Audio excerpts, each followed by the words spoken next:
Ears here. A tough day in Cleveland yesterday. Yes. But the fans in Cleveland have a lot to be excited about because their Cavaliers should be as good as ever. Yeah, and it was a nice calm off season. Nothing really going on. It just really, slide right into a new year. That's exactly right. Here's Ty Lue, the head coach of the Cavaliers. Ty, anything happened since last year's finals? You guys haven't heard much about your team. Everything been all right?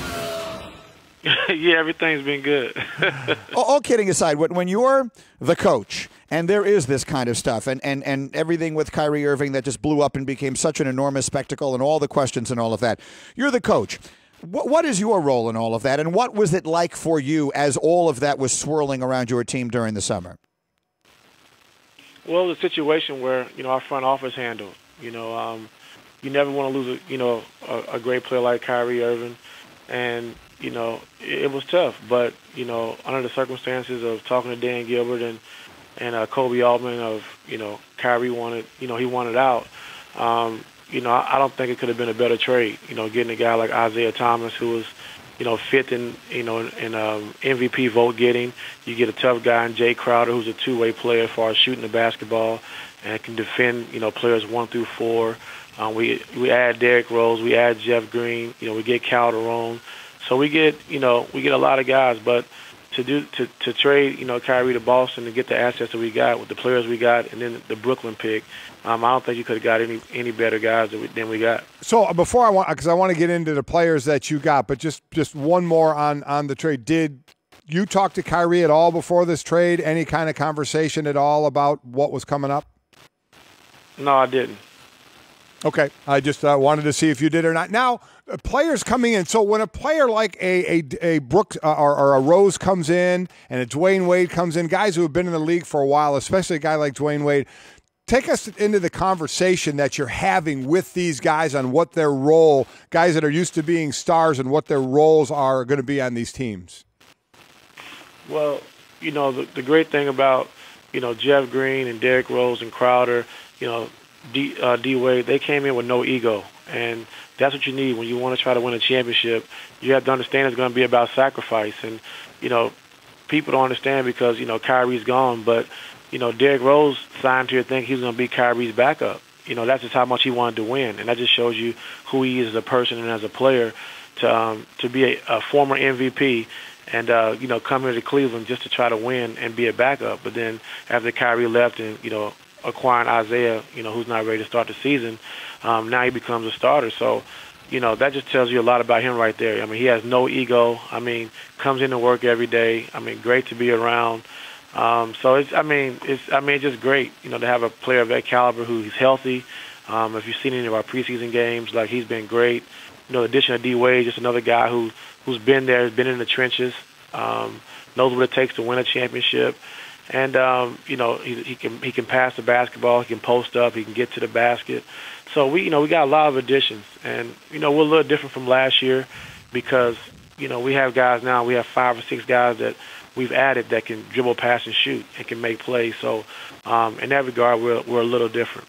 Before some of the guys that are a little older or have gone through injuries, all this mandates in the offseason about resting players and this and that, you are going to have to manage minutes, are you not? I mean, there is that to deal with, but the goal for you guys is to win a championship. So how does that come into play where kind of knowing what you may have to do during the regular season? Well, it's all about, the players and how they feel, and we have a great medical staff here who understands the players. They monitor the players a lot. So we kind of just go off what they say and how they feel about the situation and kind of go from there. But, with the new rules in place, we're going to do our best to abide by those rules. And, Mr. Silver's done a great job of, trying to make sure the fans get what they pay for, try to make sure, the TV games are great like they're supposed to be. So by taking away the 4 and 5 nights and trying to cut back on the back-to-backs, he's really done a great job with that. Ty Lue, head coach of the Cavaliers, with us. They play at the Magic tomorrow night. You'll see that game, 7 o'clock Eastern time, their preseason finale on ESPN. And then the opener, the much-anticipated opener, which right away, boom, here comes Kyrie Irving back to Cleveland next Tuesday night. That'll be on TNT. And now we're hearing about LeBron. So what can you tell us about LeBron's ankle and his situation? Obviously, missing the rest of the preseason is one thing. If he's not ready for that huge first game against Kyrie, that would be something else entirely. How is he?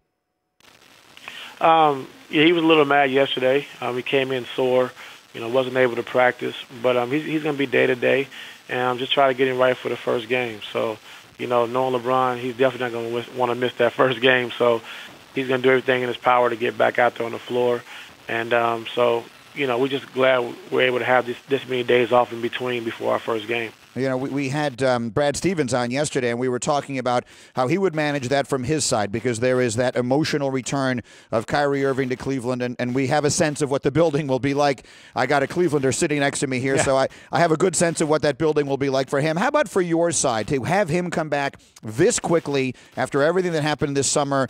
Do you expect that to be a night that is a little different from other games? As far as what? Well, just as far as the emotion of your players. I mean, there has been a lot of thought that LeBron was hurt by what happened with Kyrie. I'm sure a lot of the other players on the team will have different feelings about him in particular, and he's not coming back in February. He's coming back the very first game of the season. What is your expectation for his return? Well, knowing Kyrie, he's going to be up for the challenge. Our team's going to be up for the challenge, too, and it's a bond that we had, the last 3 years of, winning the championship and making it to the NBA Finals 3 years in a row. So when you lose a key piece of that, it's tough. But, I mean, the way it happened, that's just kind of the sad part about all of it, just, the way it happened. So, I mean, just the game alone, just one game, even though it's going to be a lot of hype and, that surrounds it, Boston versus the Cavs and, Kyrie's coming back. But it's just one game, and, they're going to get better throughout the course of the season. We're going to get better. So, it's just hype for TV, I guess. I want to go back to the players. So I'm always fascinated about whether it's if it's a different role for a player, how they handle it. You expect everybody to be professional in handling it. But Kevin Love now look as though moving to center and how he found out he's moving to center. Can you go through that and how that transition will be? Well, when we made the trade, adding Jay Crowder, I just thought that, starting Jay at the 3 or the 4, whatever the toughest matchup is at that position, then that would give LeBron a chance to be on the back line and kind of quarterback that defense and talk and be able to use his instincts in the passing lanes and be the help guy because he's very smart and he's always going to be in the right spot. And it takes a lot of pressure off LeBron to have to guard, the best player every single night. So that was my thinking with that. And then, acquiring, D Rose and D Wade and, guys that, they're not great three-point shooters. So to give them spacing on the floor, with D Wade, D Rose, and Tristan, it would have been a little harder. So that was my thinking of, of bringing Tristan off the bench and moving Caleb to 5. And that's kind of what I shared with all the other guys. And I think LeBron may have told them when they went to Santa Barbara on their little, players retreat right before the season. So it's something I've been talking about. And, Kevin knew whatever Tristan had already knew, but, as far as sitting down talking to Kevin about it, didn't get a chance to do that before. I guess he said LeBron told him in Santa Barbara, so. But it was all my idea. Yeah, I was just wondering if you got a call after that and say from Kevin that said, "Hey, just talking to LeBron," and he gave me a little bit of information. Did you get a call from him after that? I was going back and forth, but that was my thought process. Over the course of the summer after the trade had happened. That's kind of how I visioned it, and just going back and forth on it. And then, once we got to training camp, I made my final decision, and I talked to Tristan, who was great about it. And, he's been a big part of everything we've done. And for him to be just, he was great with it. Like, I understand we need spacing. I just got to go for Sixth Man of the Year now. And, anything you need me to do, Coach, I'm here to do it for you. So it's tough having those kind of talks and conversations, but he handled it great. Should be a fun year to watch it again. It'll start with a bang next Tuesday night with Kyrie Irving and the Celtics in town in Cleveland. Coach, we always appreciate your time. Thank you so much. Hope you had a great summer. We look forward to talking to you as the season gets started. Thanks, Ty.